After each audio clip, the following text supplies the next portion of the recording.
What's going on YouTube? It's Dan. We just got back from a great workout and today we're talking about my protein smoothie. Everything I use, which is about 10 ingredients. It is absolutely delicious. You're going to be hard pressed to find a healthier, more natural, organic, and delicious protein smoothie recipe on YouTube, in my opinion. We're going to start with the most controversial of all the ingredients, which is almonds. I am a strong advocate for removing the seed coat of your almonds. It's a little tedious, but it takes no more than you just saw me do it in less than 5 seconds. So to do a fourth of a cup is like a minute, it really is. You can see that these have sprouted because that tail has popped out. We're going to use a handful of almonds, all that have been sprouted, soaked, and the seed removed.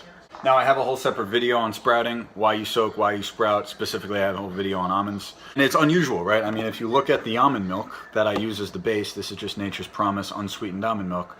Look at how it's being marketed. Almonds without the seed coat removed. Suffice it to say for right now, it's very hard to digest this outer layer.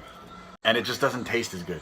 It really doesn't. Raw almond, soaked, still alive, tangy, delicious, sweet, milky, creamy. All of the characteristics that define an almond. Fourth of a cup in an almond, fourth of a cup of pumpkin seed.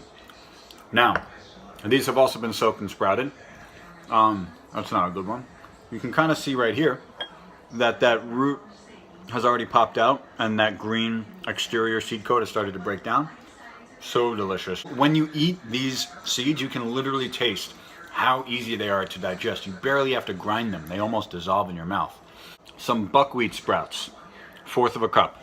A tablespoon of flax seed that have been soaked. I messed up the sprouting on this, but flax and chia are a little difficult. Use unsweetened almond milk as the base.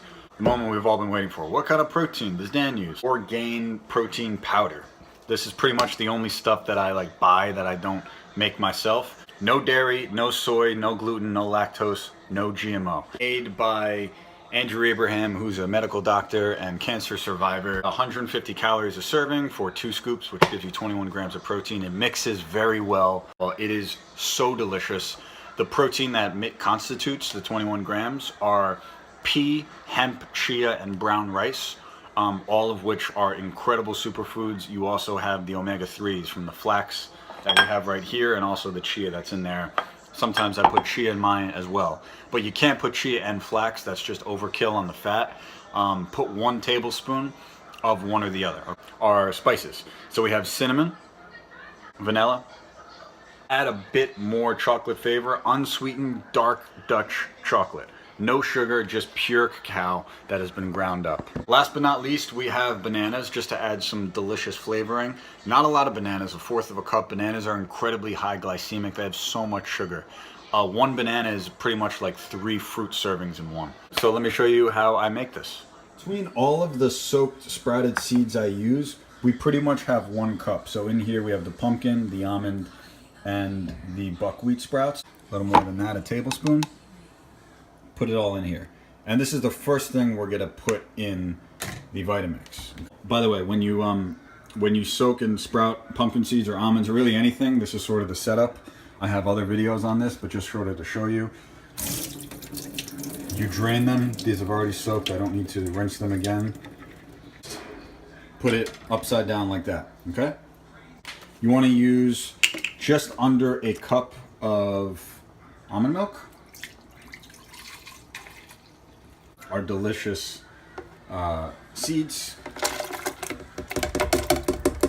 All of this food is still alive. There are still those enzymes. The protein in here has broken down from just strict protein to amino acids. When you sprout, it bursts open the digestible, the bioavailability. The Vitamix will literally create heat because the motor in here is incredible. It's the strongest motor of any commercial, affordable blender, in my opinion. Now, if you turn it all the way to 10, it will start, for too long, it'll create friction and kill those enzymes. So what we want to do is turn it very high, but only for like 10 seconds, okay? That's it. We want to make sure we put the top on. This is about to get messy. Start at low. It's gonna get loud. 10 seconds.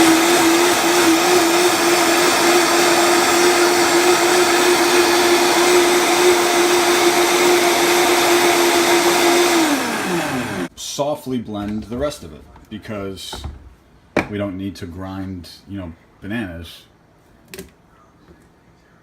Dash of cinnamon. Cinnamon is just so delicious. A little more, why not? A little bit of vanilla, just a dash for flavor.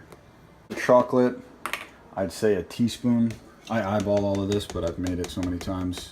And now for the protein. 2 scoops. Turn it on, and I turn it on now so that when you put in the protein it doesn't clump. 1, 2. Now this is about, in total with all the flax and the almond and the pumpkin, we have about 35 grams of delicious, easy to digest, nourishing protein. And cheers. For those of you guys who like chunky peanut butter, it has that consistency because of all those fibrous seeds that we put in it. I dare anyone to beat this recipe. Maybe there's a little too much fat in here. That's the one thing I will say, because from the flax, but it's healthy fat, right? It's omega-3s, it's omega-6s, and this is so good. It's the creaminess of the almond, sweetness of the banana, the spice of the cinnamon, that sort of subtle vanilla flavor that's in there, the pea protein, you know, the hemp and the chia and all that. It just tastes like chocolate. They do such a good job with making that recipe. And cheers! Thanks for stopping by. I hope you learned something. And I'll see you next time.